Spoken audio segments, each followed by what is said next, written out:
बिस्मिल्लाहिर्रहमानिर्रहीम। अस्सलाम वालेकुम वरहमतुल्लाहि वबरकातुह।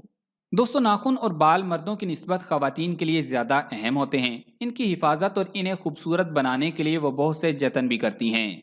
सेहतमंद और लंबे लंबे बालों का ख्वाब उन ख्वाबों में से एक है जो बहुत सी ख़वातीन देखती हैं। घने और खूबसूरत बाल सारी दुनिया में मर्दों ख़वातीन की सबसे बड़ी ख्वाहिश भी है और सबसे बड़ा मसला भी। किसी भी कल्चर में ऐसी खवातीन को तारीफी निगाहों से देखा जाता है जिनके बाल लंबे और घने हों। कमजोर और हल्के बालों वाली खवातीन की वो कदरो मंजिलत नहीं होती और वो हमेशा अपने बालों को चमकदार और खूबसूरत बनाने की कोशिशों में मसरूफ रहती हैं। तो आज की इस वीडियो में हम आपको चंद ऐसे खाने बताएंगे जिनके इस्तेमाल से आपको बालों और नाखूनों के बहुत से मसाइल से निजात मिल जाएगी और बाल लंबे और खूबसूरत हो जाएंगे। तो आगे बढ़ने से कबल आपसे गुजारिश है कि इस वीडियो को लाइक करें और अगर अभी तक आप हमारे चैनल उर्दू लैब के हिस्सा नहीं बने तो उर्दू लैब को सब्सक्राइब करके घंटी का बटन जरूर दबा दें। खुश्क दही। बाजार से आम मिलने वाला दही ले लें। इसे ग्रीक योगर्ट भी कहा जाता है। इसमें विटामिन B5 वाफर मिकदार में होता है जो बालों को पतला होने और गिरने से बचाता है। सिर्फ एक प्याला तकरीबन 200 ग्राम खुश्क दही का रोजाना इस्तेमाल मुफीद है। Kiwi fruit. ये फल हमारे यहाँ कम मिलता है और आमतौर पर चीन से दरामद किया जाता है। कीवी में विटामिन C और E की वाफर मिकदार होती है और ये दोनों मिलकर बालों की जड़ों को मजबूत बनाते हैं। विटामिन C की बदौलत जिस्म में फौलाद जज़ब करने की सलाहियत बेहतर होती है, जबकि विटामिन E खोपड़ी में खून के बहाव में सहूलत पैदा करता है। दिन में एक कीवी का इस्तेमाल भी काफी है। दालें। खासतौर पर मसूर की दाल, खड़े मसूर की दाल, मूंग की धुली हुई और छिलकों वाली दाल प्रोटीन के अलावा फौलाद से भी भरपूर होती हैं। प्रोटीन की बदौलत बालों की जड़ें मजबूत होती हैं, जबकि फौलाद की वजह से बाल मजबूत और घने होते हैं। फौलाद की कमी में मुब्तला अक्सर खवातीन को बाल झड़ने की शिकायत भी होती है।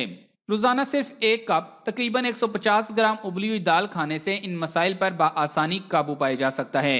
Protein supplement. एक तिब्बी माहिर का कहना है कि हमारे बालों को कैरोटीन बनाने के लिए प्रोटीन की जरूरत होती है और इसकी वजह से हमारे बाल मजबूत होते हैं। अगर हमारे बालों को प्रोटीन की मुनासिब मिकदार न मिले तो हमारे बाल गिरने लगते हैं। बालों की हिफाजत के लिए सुबह के वक्त अपने शेक में प्रोटीन सप्लीमेंट का 1 चम्मच डालकर नोश करें। मछली। ये इंतहाई मुफीद गिजा है क्योंकि बेशतर मछलियों में ओमेगा 3 फैटी एसिड कहलाने वाले प्रोटीन की जबरदस्त मिकदार होती है। ओमेगा 3 की बदौलत बालों की जड़ों में कुदरती चिकनाई मौजूद रहती है और जो बाल चमकदार हो जाते हैं। मशरूम। इनमें बायोटिन नामी एक विटामिन की भरपूर मिकदार मौजूद होती है जो बाल गिरने का कुदरती इलाज है। अगरचे इस बारे में कोई बाकायदा साइंसी रिसर्च तो नहीं हुई, लेकिन यह देखा गया है कि वो खवातीन जो बायोटिन की कमी का शिकार होती हैं उनके बाल भी बहुत झड़ते हैं। कद्दू के बीज। ये जिंक और कॉपर से भरपूर होते हैं जिनकी वजह से बालों की जड़ों में मौजूद खुलियात सेहतमंद रहते हैं, जबकि खोपड़ी में तेल खारिज करने वाले ग्लैंड्स की नशोनुमा भी बेहतर होती है। रोजाना कद्दू के सिर्फ मुट्ठी भर बीज आपके बालों को खूबसूरत बनाने में बड़ी मदद कर सकते हैं।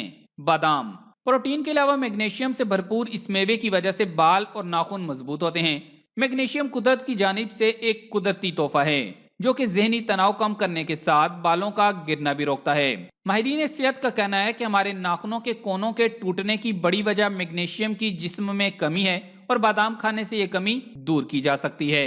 सुर्ख गोश्त। गोश्त में प्रोटीन की वाफर मिकदार मौजूद होती है और इसके इस्तेमाल से बालों और नाखूनों की नशोनुमा बेहतर होती है। तिब्बी माहिरीन का कहना है कि जिन लोगों को आयरन की कमी का सामना होता है उनके बाल पतले और कमजोर होते हैं। जरूरी नहीं कि आप रोजाना गोश्त खाएं क्योंकि ऐसा करने से आपको सेहत के दीगर मसाइल पैदा हो जाएंगे। लिहाजा कोशिश करें कि हफ्ते में एक बार जरूर सुर्ख गोश्त का इस्तेमाल किया जाए ताकि आपके बालों और नाखूनों को प्रोटीन और आयरन की मुनासिब मिकदार मिल सके।